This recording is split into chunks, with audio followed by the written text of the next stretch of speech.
সবাইকে খ্রিস্টীয় প্রীতি ও শুভেচ্ছা জানাই। আমাদের metro city assembly of god চার্চের পক্ষ থেকে আশা করি সকলে পিতা ঈশ্বরের কৃপায় ভালো এবং সুস্থ আছেন এবং প্রভুর আশীর্বাদ আপনাকে ধরে রেখেছে। আজকে ঈশ্বরের বাক্য থেকে কিছুটা শেয়ার করতে চাই এবং ঈশ্বরের বাক্য পড়তে পড়তে তিনি কিছু বিষয় আমার অন্তরে দিলেন এবং সেই বিষয়গুলো আজকে ঈশ্বরের বাক্যের আলোকে আপনাদের মাঝে শেয়ার এবং করতে চাই, যেন আপনারাও ঈশ্বরের বাক্য থেকে আশীর্বাদ লাভ করতে পারেন। এবং আজকে আমি যে বিষয় নিয়ে সংক্ষেপে কথা বলতে চাই সেটা হচ্ছে যে আমরা একজন পরিচর্যাকারী বা ঈশ্বরের আহ্বান পেলেই আমাদের জীবনের যে সব কিছু খুব সহজ, সাধারণ এবং কোনো ঝামেলাবিহীন হবে সেইটা চিন্তা করার কোনো কারণ নাই। অর্থাৎ ঈশ্বরের কাজ করলেই যে বা ঈশ্বরের আহ্বানে আপনি আমি আহত হলেই আমাদের জীবন ঝামেলামুক্ত থাকবে বা বিপদমুক্ত থাকবে, সমস্যামুক্ত থাকবে, সেইটা যেন আমরা কখনো চিন্তা না করি। এবং আজকে সেই বিষয়টি বাইবেলের আলোকে ঈশ্বরের বিভিন্ন সন্তানদের জীবন থেকে আজকে দেখতে চাই। এবং আমি প্রথমেই একটি অংশ আপনাদের মাঝে পড়তে চাই, সেটা হচ্ছে আদি পুস্তক তার 12 অধ্যায় 1 পদ থেকে 4 পদ পর্যন্ত। এখানে আব্রাহামের বিষয়ে বলা হয়েছে। এখানে লেখা আছে, সদাপ্রভু আব্রাহামকে কহিলেন, তুমি আপন দেশ, জ্ঞাতি কুটুম্ব ও পৈতৃক বাটি পরিত্যাগ করিয়া আমি যে দেশ তোমাকে দেখাই সেই দেশে চলো। আমি তোমা হইতে এক মহাজাতি উৎপন্ন করিব এবং তোমাকে আশীর্বাদ করিয়া তোমার নাম মহৎ করিব, তাহাতে তুমি আশীর্বাদের আকর হইবে। যাহারা তোমাকে আশীর্বাদ করিবে তাহাদিগকে আমি আশীর্বাদ করিব, যে কেহ তোমাকে অভিশাপ দিবে তাহাকে আমি অভিশাপ দিব, এবং তোমাতে ভূমণ্ডলের যাবতীয় গোষ্ঠী আশীর্বাদ প্রাপ্ত হইবে। 4 পদে বলা হয়েছে, পরে অব্রাম সদাপ্রভুর সেই বাক্য অনুসারে যাত্রা করিলেন এবং লোটও তাহার সঙ্গে গেলেন। আমেন। এবং ঈশ্বরের সেই চমৎকার বাক্য, ঈশ্বরের সেই চমৎকার আহ্বান আমরা এখানে সেই বিশ্বাসের আদি পিতা অব্রাহামের জীবনে আমরা দেখতে পাই। এখানে ঈশ্বর অব্রাহামকে বলছে যে তুমি তোমার জ্ঞাতি কুটুম্ব, আত্মীয় স্বজন, পরিবার পরিজন সমস্ত কিছু পরিত্যাগ করে আমি তোমাকে যে দেশ দেখাই সেই দেশে চলো, এবং আমি তোমা হইতে এক মহাজাতি উৎপন্ন করিব এবং আমি তোমাকে আশীর্বাদ করিয়া তোমার নাম মহৎ করিব। এবং শুধু সেটাতেই তিনি সীমাবদ্ধ থাকেননি। ঈশ্বর আব্রাহামকে এটাকে বলছে যে যে তোমাকে আশীর্বাদ করবে আমি তাকে আশীর্বাদ করব, যে তোমাকে অভিশাপ দিবে আমি তাকে অভিশাপ দিব, এবং আমি তোমার মধ্য দিয়ে এই ভূমণ্ডলের যাবতীয় গোষ্ঠীকে আশীর্বাদ করব। এবং এই কথা শুনে আব্রাহাম তিনি ঈশ্বরের বাক্য অনুসারে ঈশ্বর যেভাবে চালান, ঈশ্বর যেভাবে তাকে যেখানে যেতে বলেন সে কাজের জন্য তিনি রওনা দিলেন। এবং আরেকটা বাইবেলের অংশ থেকে আমরা দেখতে চাই, সেটা হচ্ছে সেই যিহোশূয়া পুস্তকের 1 অধ্যায় থেকে আমরা দেখতে চাই। 1 অধ্যায় 5 পদ থেকে কয়েকটি পদ এখানে দেখতে চাই। এখানে ঈশ্বর যিহোশূয়াকে তিনি আশ্বস্ত করছেন, যিহোশূয়াকে তিনি আহ্বান করছেন, যিহোশূয়াকে তিনি তার মনোবল তিনি বৃদ্ধি করছেন। এবং 5 পদে এখানে বলছে যে 5 পদ থেকে, তোমার সমস্ত জীবনকালে কেহ তোমার সম্মুখে দাঁড়াইতে পারিবে না। আমি যেমন মসির সহবর্তী ছিলাম তদ্রূপ তোমার সহবর্তী থাকিব। আমি তোমাকে ছাড়িব না, তোমাকে ত্যাগ করিব না। বলবান হও ও সাহস করো, কেননা যে দেশ দিতে ইহাদের পিতৃপুরুষদের কাছে আমি দিব্য করিয়াছি তাহা তুমি এই লোকদিগকে অধিকার করাইবে। তুমি কেবল বলবান হও ও অতিশয় সাহস করো। আমার দাস মসি তোমাকে যে ব্যবস্থা আদেশ করিয়াছে তুমি সেই ব্যবস্থা যত্নপূর্বক পালন করো। তাহা করিলে তাহা হইতে দক্ষিণে কি বামে ফিরিও না, যেন তুমি যে কোনো স্থানে যাও সেই স্থানে বুদ্ধিপূর্বক চলিতে পারো।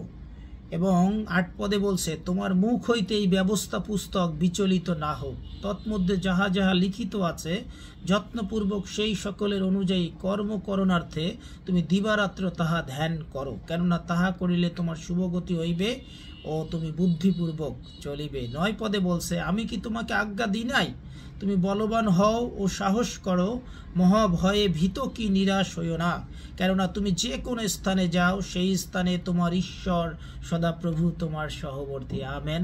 কত সুন্দর বাক্য, কত সুন্দর সেই পরাক্রমশালী বাক্য, কত সুন্দর সেই যিহোশীয়কে আশ্বস্ত করার বাক্য যে যিহোশীয় তোমার ভয় পাওয়ার কিছু নাই, এবং আমি তোমাকে বলছি যে তোমার জীবনকালে তোমার সম্মুখে কেউ দাঁড়াতে পারবে না। আমি যেমন আমার দাস মসির সহবর্তী ছিলাম, তদ্রূপ আমিও তোমার সহবর্তী থাকিব, তোমাকে কোনো ক্রমে তোমাকে ছাড়িব না। তুমি শুধু বলবান হও এবং সাহস করো, এবং আমার দাস মসি তোমাকে যে ব্যবস্থা দিয়েছে সেই ব্যবস্থা হইতে দক্ষিণে কি বামে ফিরিও না। এবং তারপরে বলছে যে তুমি সেই বাক্য অনুসারে, সেই ব্যবস্থা অনুসারে সেই কর্ম করণার্থে সেগুলো ধ্যান করো দিবারাত্র, কেননা তুমি যদি সেটা করো তাহলে তোমার শুভগতি হবে, তুমি বুদ্ধিপূর্বক চলিবে। এবং তারপরে বলছে যে তুমি মহাভয়ে ভীত কি নিরাশ হইও না, কেননা তুমি যে কোনো স্থানে যাও সেই স্থানে তোমার ঈশ্বর সদাপ্রভু তোমার সহবর্তী আছেন। আমেন। এবং কত সুন্দর পরাক্রমশালী বাক্য, ঈশ্বরের আহ্বান সেই যিহোশীয়র প্রতি, সেই আব্রাহামের প্রতি ঈশ্বর তাদেরকে সেই নির্দিষ্ট তার কাজে, তার বাক্য, সেই পরাক্রমে তাদেরকে ব্যবহার করার জন্য তিনি তাদেরকে আশ্বস্ত করছেন। এবং তাদের জীবনটা আসলে কত সুন্দর হবার কথা, তাদের জীবনটা কত শক্তিশালী হবার কথা, তাদের জীবন কতটা আশীর্বাদের আকর হওয়ার কথা। অবশ্যই তারা সেগুলো ছিলেন, তাদের জীবনে তাদের কাজের মধ্য দিয়ে তারা ঈশ্বরের মহাপরাক্রম তারা দেখেছেন, ঈশ্বর তাদেরকে শক্তিশালীভাবে ব্যবহার করেছেন, কিন্তু তাদের জীবনে কিন্তু সমস্যারও কোনো কমতি ছিল না। এমনকি সেই ঈশ্বরের দাস মসি, তার জীবনেও কিন্তু সমস্যার কোনো কমতি ছিল না। ঈশ্বরের দাস দাউদের জীবনে সমস্যার কিন্তু কমতি ছিল না, সলোমনের জীবনে কিন্তু সমস্যার কোনো কমতি ছিল না। আমরা ঈশ্বরের আরও সেই শিমশনের জীবনে, আমরা আরও বিচারকর্তীগণের আরও অনেক ঈশ্বরের সন্তানদের জীবনে, ঈশ্বরের অনেক ভাববাদীদের জীবনে তারা ঈশ্বরের আহ্বানে আহুত হয়েছেন, ঈশ্বরের পরিচর্যায় তারা সময় কাটিয়েছেন, ঈশ্বরের সঙ্গে তারা নিবিড়ভাবে তারা জীবনযাপন করেছেন, তারা প্রার্থনায় রত ছিলেন।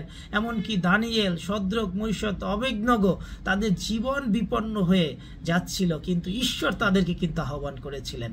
এবং সেই জন্যই আমি বলছি যে আমাদের জীবনে ঈশ্বরের আহ্বান আছে, আমাদের জীবনে ঈশ্বরের পরিচর্যা কাজের জন্য তিনি আমাদেরকে ডেকেছেন। ঈশ্বর আমাদেরকে পরাক্রমের সাথে ব্যবহার করতে পারেন, কিন্তু তার মানে এটা নয় যে আমাদের জীবনে সমস্যা থাকবে না, আমাদের জীবনে দুঃখ কষ্ট থাকবে না, আমাদের জীবনে বাধা বিঘ্ন থাকবে না, আমাদের জীবনে শয়তান আমাদের জীবনের বিপক্ষে, আমাদের পরিচর্যার বিপক্ষে, আমাদের কাজের বিপক্ষে কাজ করবে না। এবং আমরা যখন ঈশ্বরের শক্তিশালীভাবে কাজ করি, শয়তানও ততটাই শক্তিশালীভাবে আপনাকে আমাকে প্রতিরোধ করতে চায়। আমরা প্রথম সেই যে সমস্যাটা আমরা দেখতে পাই সেই অব্রাহামের জীবনে, আমরা দেখতে পাই অব্রাহাম এবং লোটের মধ্যে, তাদের পশুধন, তাদের চাকর বাকরের মধ্যে একটা গন্ডগোল, এবং তারা দুই ভাগ হয়ে গেল। এবং ঈশ্বর তারপর থেকে সেই অব্রাহামকে আরও শক্তিশালীভাবে তিনি ব্যবহার করছিলেন। এবং দ্বিতীয় যে সমস্যাটা আমরা অব্রাহামের জীবনে দেখতে পাই, ঈশ্বর তাকে যখন ডাকলেন, আহ্বান করলেন, তখন ঈশ্বর তাকে আকাশের তারাগণের দিকে তাকাতে বললেন, এবং আকাশের তারাগণের দিকে তাকিয়ে তারপরে সেই সমুদ্রের বালির দিকে তাকিয়ে ঈশ্বর তাকে বললেন যে তোমার বংশ আকাশের তারাগণের ন্যায়, এই বালুকাগণের ন্যায় অগণিত হবে, অসংখ্য হবে।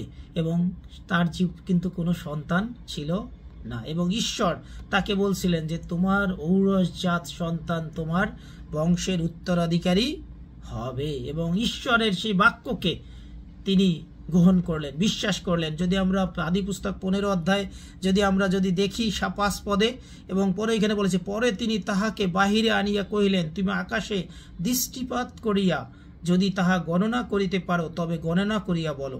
তিনি তাহাকে আরও বলিলেন, এইরূপ তোমার বংশ হইবে। এবং তারপরে বলছে, তখন তিনি সদাপ্রভুতে বিশ্বাস করিলেন, আর সদাপ্রভু তাহার পক্ষে তাহা ধার্মিকতা বলিয়া গণনা করিলেন। আমেন। এবং অব্রাহাম যে চ্যালেঞ্জের মধ্য দিয়ে যাচ্ছিলেন, ঈশ্বরের আশীর্বাদের সন্তান, তাকে বলা হয়েছে বিশ্বাসের আদিপিতা, তিনি সেই ঈশ্বরের বাক্যকে তিনি বিশ্বাস করলেন এবং বিশ্বাসে এগিয়ে গেলেন। এবং তারপরে আমরা দেখতে পাই, যদি আদি পুস্তক 16 অধ্যায় যদি দেখেন অব্রাহামের জীবনে, তার কাজের জীবনে, ঈশ্বরের আহ্বানের জীবনে, এইখানে ইসমাইলের জন্মের ঘটনা আমরা দেখতে পাই। এবং এইখানে বলা হয়েছে আদি পুস্তক 16 অধ্যায়ে, অব্রাহামের স্ত্রী সারি নিঃসন্তান ছিলেন, হাগার নামে তাহার এক মিশরীয় দাসী ছিল। এবং তাহাতে সারি অব্রাহামকে কহিলেন, দেখো সদাপ্রভু আমাকে বন্ধা করিয়াছেন, বিনয় করি তুমি আমার দাসীর কাছে গমন করো, কি জানি ইহা দ্বারা আমি পুত্রবতী হইতে পারিব।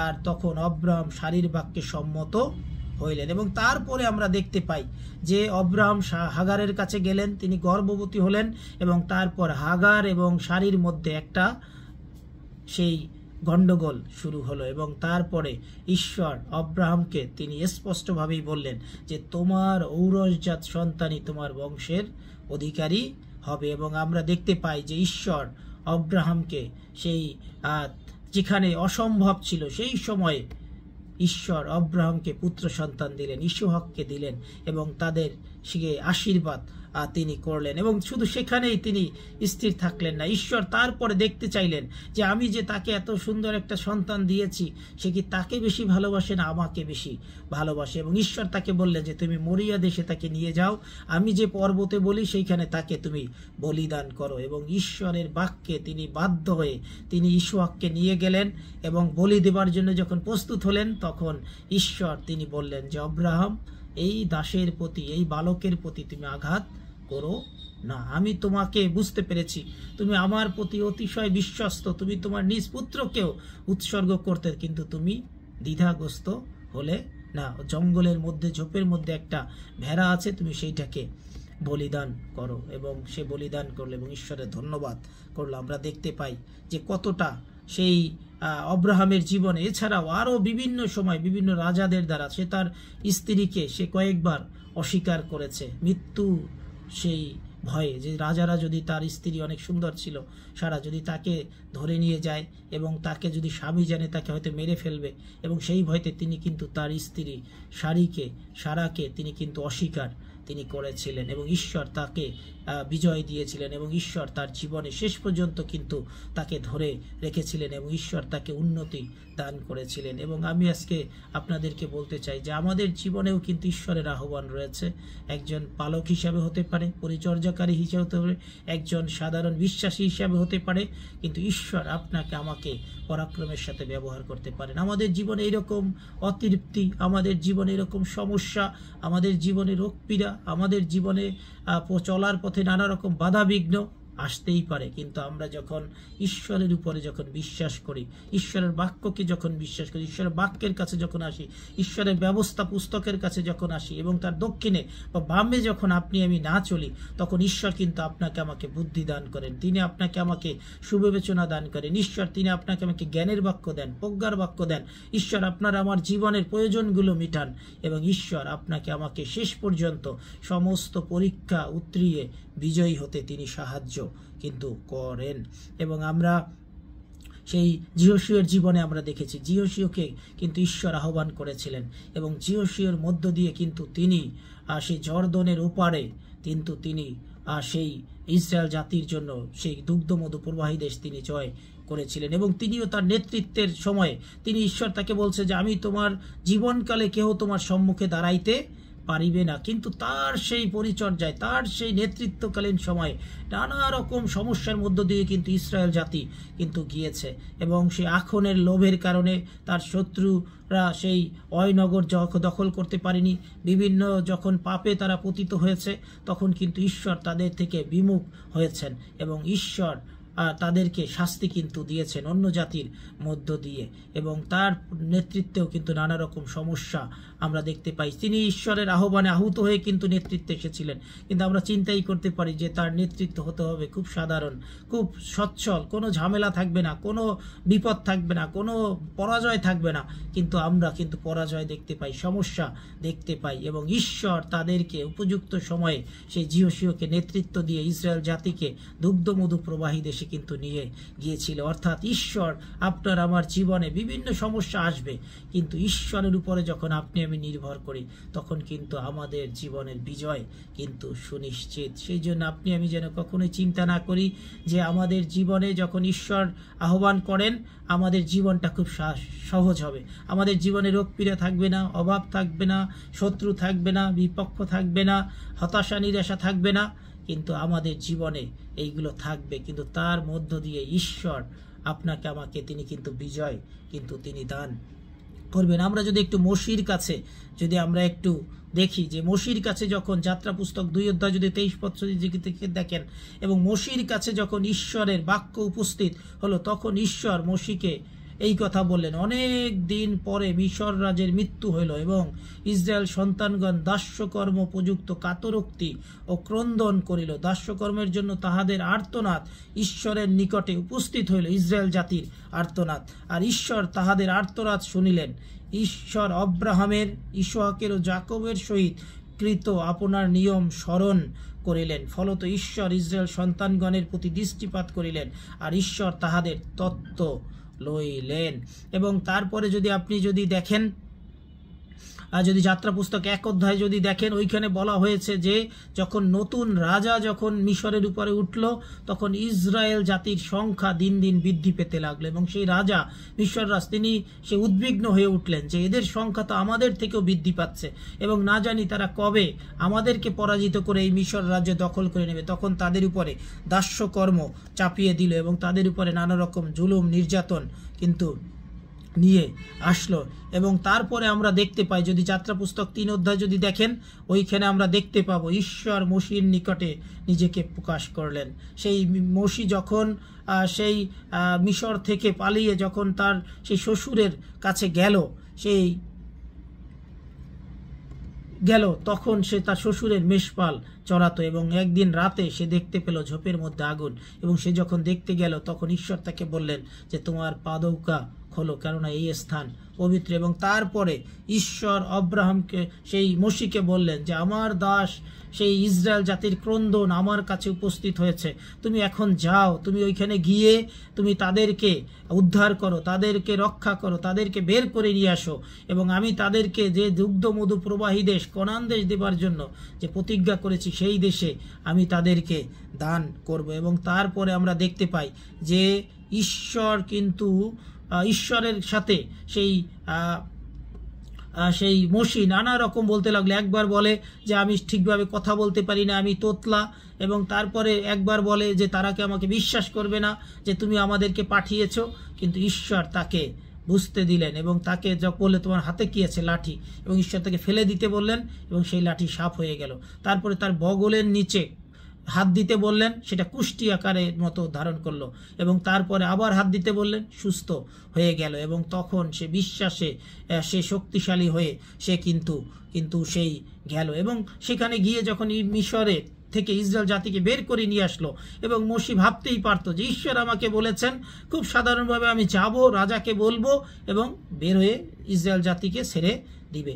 কিন্তু 10টি আঘাত দেবার পরে যখন তাদের ছেড়ে দেয়, তারপরে যখন তারা প্রান্তরে, তখন কিন্তু সেই ফরৌন রাজার হৃদয় আবার কঠিন হয় এবং সে কিন্তু তার সমস্ত সৈন্য সামন্ত নিয়ে ইসরায়েল জাতির বিপক্ষে আবার সে তাদের পিছন পিছন ছুটে আসে। এবং তখন কিন্তু মসি কিন্তু উভয় সংকটে, ইসরায়েল জাতিরা তাকে দোষারোপ করছে যে তুমি আমাদেরকে মরুভূমিতে কবর দিতে নিয়ে আসলে, আমরা তো মিশরেই ভালো ছিলাম, সেখানে আমরা অন্তত কবর আমরা প্রাপ্ত হতাম বা আমরা ওইখানে ভালোই ছিলাম, যদিও দুঃখ কষ্ট ছিল। কিন্তু ঈশ্বর তাকে বললেন যে তুমি কেন ক্রন্দন করছো, ইসরায়েল জাতি কেন ক্রন্দন করছো, তুমি সেই সমুদ্রকে আঘাত করো এবং সেই সমুদ্র দ্বিখণ্ডিত হবে, ইসরায়েল জাতি সেই শুষ্ক সেই সমুদ্রের মধ্য দিয়ে তারা সমুদ্র পার হয়ে যাবে। এবং মসি সেটা করলেন এবং ঈশ্বর তাকে কিন্তু বিজয় দিলেন। এইখানেই কিন্তু থেমে থাকেনি। মসি যখন তাদেরকে নেতৃত্ব দিচ্ছিলেন তখন কিন্তু তারা বিভিন্ন সময় তারা বিদ্রোহ করছে। মসি যখন 10 আজ্ঞার জন্য সিনাই পর্বতে উঠল, তখন এসে দেখে ইসরায়েল জাতি তারা সেই গরুর বাচ্চা বানিয়ে সেইটাকেই তারা ঈশ্বর হিসাবে পূজা আরাধনা করছে এবং এইরকম নানা রকম। কিন্তু তারপরে যখন তারা যাচ্ছিল এবং তারা সেই বলছিল যে আমরা কবজি ডুবিয়ে মিশরে আমরা খেতাম, আজকে কতদিন আমরা মাংস খাই না।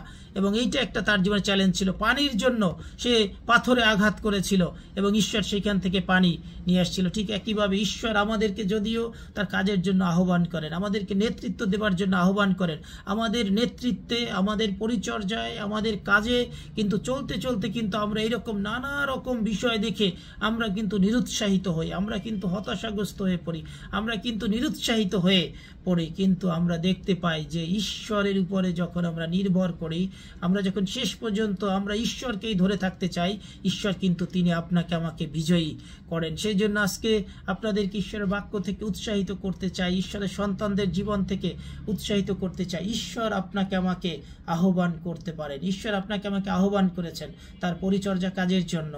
কিন্তু তার মানে এটা নয় যে আমাদের পরিচর্যায় কোনো বাধা আসবে না, কোনো সমস্যা আসবে না, আমাদের পরিবারে অভাব অনটন থাকবে না, রোগ পীড়া থাকবে না, আমাদের জীবনে হতাশা নিরাশা থাকবে না, এইগুলো আমাদের জীবনে থাকবে। কিন্তু তারপরও ঈশ্বর আপনাকে আমাকে সামনে এগিয়ে চলার শক্তি তিনি দান করবেন। আমরা যদি একটু দেখি সেই প্রভুর সেই সন্তান, সেই প্রভু যিশুর সময় যদি আমরা একটু আসি, প্রভু যিশু সারা রাত প্রার্থনা করলেন এবং তারপরে তিনি তার 12 জন শিষ্যকে মনোনীত করেছিলেন এবং 12 জন শিষ্যকে ঈশ্বর তিনি মনোনীত করেছিলেন এবং তাদের জীবনে আসলে কোনো সমস্যা আসার কথা ছিল না, তাদের কাজে কোনো ধরনের বাধা আসার কথা ছিল না। এমনকি প্রভু যিশু তিনি এসেছিলেন, তার কাজেও কিন্তু কোনো বাধা আসার কথা ছিল না, কারণ তারা প্রত্যেকে ঈশ্বরের অভিষিক্ত সন্তান। কিন্তু আমরা দেখতে পাই প্রভু যিশুর কাজেও কিন্তু পদে পদে বাধা এসেছিল। তার পরিচর্যা কিন্তু মোটেও মসৃণ ছিল না। তিনি এই জগতে যে 3 বছর ছিলেন, তিনি নানা রকম ঘাত প্রতিঘাতের মধ্য দিয়ে গিয়েছেন, নানা রকম শত্রুতার মধ্য দিয়ে তিনি গিয়েছেন, নানা রকম বিরোধিতার মধ্য দিয়ে গিয়েছেন। তাকে পাথর মেরে ফেলতে চেয়েছিল, তাকে পাহাড় থেকে ঠেলে ফেলে দিতে চেয়েছিল। শয়তান তার পিছনে সেই 40 দিন উপবাসের পরেই কিন্তু তাকে প্রলোভনে ফেলানোর চেষ্টা করেছিল, কিন্তু ঈশ্বরের শক্তি তাকে রক্ষা করেছিল এবং তিনি কবরপ্রাপ্ত হয়েছিলেন, মরেছিলেন, পুনরুত্থিত হয়েছিলেন এবং এখন পিতার দক্ষিণে বসে আপনার আমার জন্য সেই অনুরোধ করছেন। কত আশীর্বাদ তিনি তার পরিচর্যার আমরা দেখতে পাই, তার মধ্য দিয়ে আমরা আশীর্বাদ পেয়েছি। ওর 12 জন শিষ্য তারা যখন পরিচর্যা আসলো, প্রভু যিশু মারা যাওয়ার পরে তাদের উপরেও কিন্তু অত্যাচার নেমে আসছিল। তারা বাড়িতে ভয়ে ভয়ে পালিয়ে থাকতো, তারা বিভিন্ন বাড়িতে মিলিত হতো, তারা উপাসনা করত, তারা সেই রুটি ভাঙায় মিলিত হতো। কিন্তু তারপরে যখন 50তমের দিনে যখন পবিত্র আত্মা তাদের উপরে নেমে এসেছিল, তখন তারা সমস্ত ভয় ভীতি সমস্ত কিছু অতিক্রম করে সেই দিন সেই জেরুসালেম মন্দিরে পিতর প্রচার করেছিল এবং ঈশ্বর অলৌকিক কাজ সাধন করেছিলেন এবং সেইখান থেকে মণ্ডলীর বৃদ্ধি হওয়া শুরু করেছিল। তারপরে তারা যখন সমরিয়া, জিহুদিয়া এবং অন্যান্য পৃথিবীর প্রান্ত পর্যন্ত তারা গিয়েছে, তারা বাধার সম্মুখীন হয়েছে, তারা প্রতিকূলতার মুখোমুখি হয়েছে, তারা নানা রকম সমস্যার মুখোমুখি হয়েছে, কিন্তু ঈশ্বরের সেই শক্তি তাদেরকে ধরে রেখেছে, ঈশ্বরের সেই জ্ঞান তাদেরকে বুদ্ধি দিয়েছে, ঈশ্বরের সেই বাক্য তাদেরকে পরিচালনা দান করেছে এবং ঈশ্বর তাদেরকে বিজয় মুকুট কিন্তু দিয়েছেন। যদিও তারা বিভিন্ন জন বিভিন্নভাবে মারা গিয়েছেন, কেউ উল্টা কুশে মারা গিয়েছেন, কাউকে করাত দিয়ে ফেরে ফেলা হয়েছে, কাউকে পাথর ছুঁড়ে মারা হয়েছে, কাউকে সেই বিভিন্নভাবে অত্যাচারের তীর দিয়ে মারা হয়েছে, কিন্তু ঈশ্বরের পথ থেকে তারা কিন্তু সরে যায়নি। সেজন্য আপনি আমি পরিচর্যাকারী হিসাবে যদি আমরা মনে করি যে আমাদের কাজ, আমাদের পরিচর্যা, আমাদের জীবন সব কিছু সুন্দর হবে, আমাদের অর্থনৈতিকভাবে আমাদের জীবনে কোনো অভাব থাকবে না, দুঃখ কষ্ট থাকবে না, পরিবারে কোনো রোগ পীড়া থাকবে না, হতাশা নিরাশা থাকবে না, ঈশ্বর আমাকে ডেকেছেন, ঈশ্বর সব কিছু অকাতরে তিনি দিবেন, অবশ্যই তিনি দিতে প্রস্তুত আছেন। এবং ঈশ্বরের বাক্য বলে যে তিনি আমাদের রক্ষক, তিনি কখনো ঢুলিয়া পড়েন না, তিনি কখনো নিদ্রা যান না, ইসরায়েলের রক্ষক তিনি কখনো নিদ্রা যান না। এবং সেই জন্য আপনার আমার জীবন যে পরিচর্যার জীবন, খ্রিস্টিয়ান জীবন যে খুব মধুর হবে, অবশ্যই আমাদের জীবন আশীর্বাদে পরিপূর্ণ থাকবে, আশীর্বাদযুক্ত থাকবে। কিন্তু আমি যেটা বলছি, এই জগতের দুঃখ কষ্ট, এই বিরোধিতা, শয়তানের কাজ আমাদের জীবনকে থামিয়ে দেওয়ার চেষ্টা করবে, কিন্তু আপনার আমার সেই প্রভুর উপরে নির্ভর করে এগিয়ে যেতে হবে। আমরা যদি একটু সেই প্রেরিত পৌলের জীবনটা যদি একটু দেখি, প্রেরিত পৌল তিনি কি করতেন? প্রভু যিশুকে দর্শন পাওয়ার পূর্ব পর্যন্ত তিনি খ্রিস্টিয়ানদেরকে ধরে ধরে তিনি কিন্তু সেই মহাসভার কাছে বা জেলখানায় তিনি সমর্পণ করতেন। এবং দম্মেশকের পথে যখন তিনি প্রভু যিশুর দর্শন যখন পেলেন এবং তারপরে যখন তিনি চোখ ফিরে পেলেন, সুস্থ হলেন এবং তারপরে তিনি পৃথিবীর প্রান্ত পর্যন্ত তিনি ছুটে গিয়েছেন এবং তিনি, বাইবেল বলে যে সেই জেরুজালেম থেকে ইল্লুরিকা পর্যন্ত তিনি প্রভুর বাক্য সম্পূর্ণরূপে তিনি প্রচার করেছেন। এবং তার বাক্যে আমরা যদি দেখি, তিনি বলছেন যে কখনো তিনি স্বজাতি ঘটিত নানা রকম অত্যাচারে, কখনো তিনি বেত্রাঘাত পেয়েছেন, কখনো নৌকা ভাঙায় সমুদ্রে তিনি ভেসেছিলেন, কখনো সেই পরজাতীয়দের দ্বারা আক্রান্ত হয়েছে, স্বজাতীয়দের দ্বারা আক্রান্ত হয়েছেন, তাকে মেরে ফেলা হয়েছে, নানা রকম কিন্তু বিপদের মধ্য দিয়ে গিয়েছেন। কিন্তু তিনি কি বলছেন যে আমি নিরূপিত পথে শেষ পর্যন্ত দৌড়িয়েছি, আমার বিশ্বাস রক্ষা করিয়াছি, এখন অবধি আমার জন্য ধার্মিকতার মুকুট তোলা রয়েছে। আমাদের জীবনে, আমাদের পরিচর্যায়, আমাদের কাজে এরকম সেই আঘাত আসবে। আমাদের জীবনে সেই স্বজাতিরা আক্রমণ করবে, আমাদের জীবনে এক পরিচর্যাকারী আর এক পরিচর্যাকারীর বিপক্ষে কথা বলবে, একজন এক মণ্ডলী আর এক মণ্ডলীর বিপক্ষে কথা বলবে, আমার সে মুসলিম বা হিন্দু বা বৌদ্ধ খ্রিস্টান বিভিন্ন লোক আমাদের বিপক্ষে বিভিন্ন ধরনের কথা বলবে। কিন্তু মনে রাখবেন, আপনি আমি যদি বিশ্বাস রক্ষা করে শেষ পর্যন্ত দৌড়াই, তাহলে বিজয় কিন্তু আপনার আমার জীবনে সুনিশ্চিত। আমরা যদি দেখি যে দানিয়েল, শদ্রক, মেশক, অবেদনগো তারা তাদের বিশ্বাস রক্ষা করেছে এবং তারা বলছে যে শদ্রক, মেশক, অবেদনগো যে আমাদের ঈশ্বর যদি এই সেই অগ্নিকুণ্ড থেকে রক্ষা করতে সমর্থ নাও হয়, রক্ষা নাও করেন, তাও আমরা প্রতিমাকে প্রণাম করব না। এবং তাদেরকে কিন্তু ঈশ্বর কিন্তু রক্ষা করেছিলেন। আমরা সেই দানিয়েলের বিষয়ে যদি দেখি যে রাজা ঘোষণা করলো যে অন্য কারো কাছে পূজা করা যাবে না, অন্য কারো আরাধনা করা যাবে না, প্রার্থনা করা যাবে না।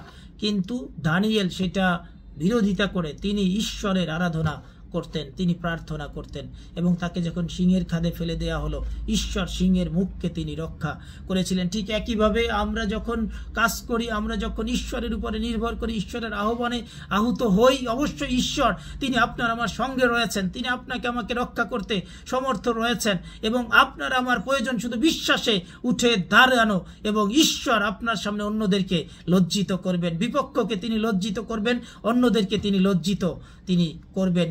সেই এলিও ভাববাদী তিনি কি করেছিলেন, সেই বাল দেবের সেই যাজকদেরকে তিনি লজ্জিত করেছিলেন এবং ঈশ্বর সেদিন বিজয়ী হয়েছিলেন। আমরা মোশির জীবনে দেখতে পাই যে নানা রকম চড়াই উতরাই তার নেতৃত্বে ঘাত প্রতিঘাতের মধ্য দিয়ে গেলেও ঈশ্বর কিন্তু শেষ পর্যন্ত তাকেই কিন্তু সমস্ত বিজয় দান করেছেন। আমরা দেখি সেই সমুয়েলের জীবনে কিন্তু যে তিনিও কিন্তু সে ভাববাদী থাকাকালীন সময়ে বিভিন্নভাবে কিন্তু বিভিন্ন জায়গায় বাধাগ্রস্ত হয়েছেন, রাজা শৌলের দ্বারা বাধাগ্রস্ত হয়েছেন, বিভিন্নভাবে বাধা হয়েছেন, কিন্তু ঈশ্বর তাকে কিন্তু শেষ পর্যন্ত কিন্তু বিজয় দান করেছিলেন। আমরা দাউদের জীবনটা যদি দেখি, দাউদের জীবনেও কিন্তু নানা রকম চড়াই উতরাই, নানা রকম পাপ মন্দতা কিন্তু ছিল, কিন্তু ঈশ্বরের কাছে তিনি নিজেকে সঁপে দিয়েছিলেন এবং ঈশ্বরের কাছে তিনি নিজেকে সমর্পণ করেছিলেন। তিনি পাপের জন্য অনুতপ্ত হয়েছিলেন এবং ঈশ্বর কিন্তু তাকে বিজয়ী করেছিলেন এবং সব কিছু তার পাপ ক্ষমা করেছিলেন, উদ্ধার করেছিলেন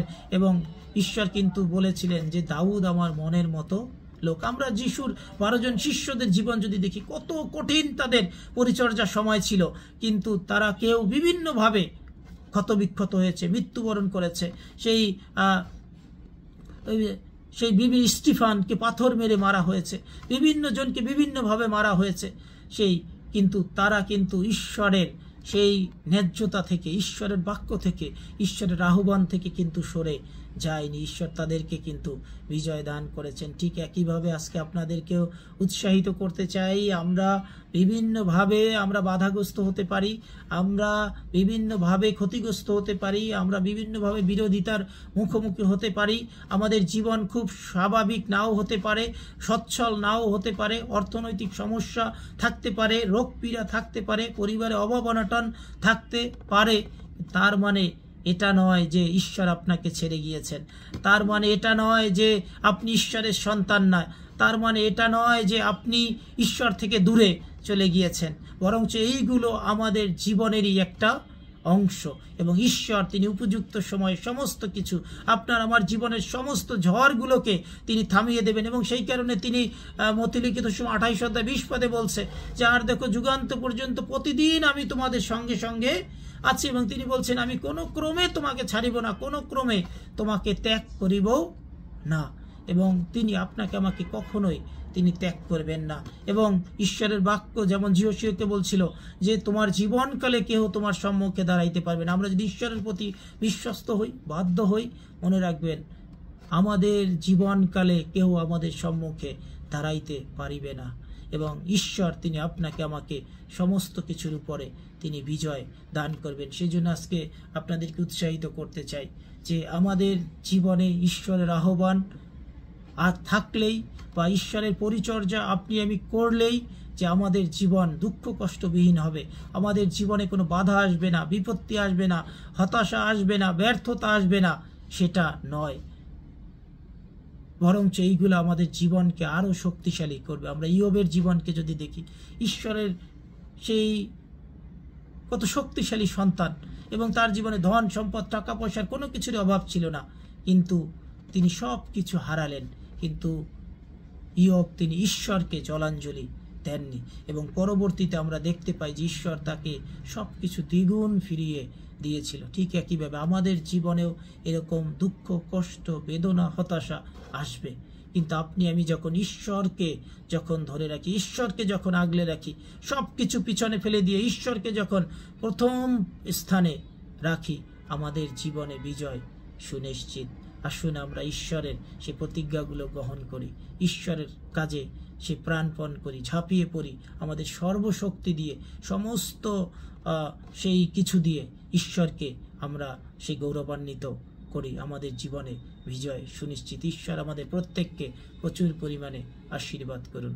আমেন।